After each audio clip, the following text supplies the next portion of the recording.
Pan Abraham pozorně poslouchá a ta otázka je logicky pro něj. To znamená, pocity vaše jsou víc euforické nebo víc zodpovědné v tuhle chvíli na začátku sezóny? Já si myslím, že loni jsme byli takový v očekávání, ale to jsou víc, jak bych to řekl, očekávající než euforické. To znamená, nahráváte mi k tomu, bych se vás obou zeptal, jaká byla sezóna 2011 a začnu tedy u pana Abrahama.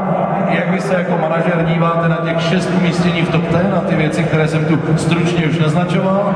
A co budete jako manažera otec chtít od svého pilota, solisty v letošním roce? Zkuste na ten druhý.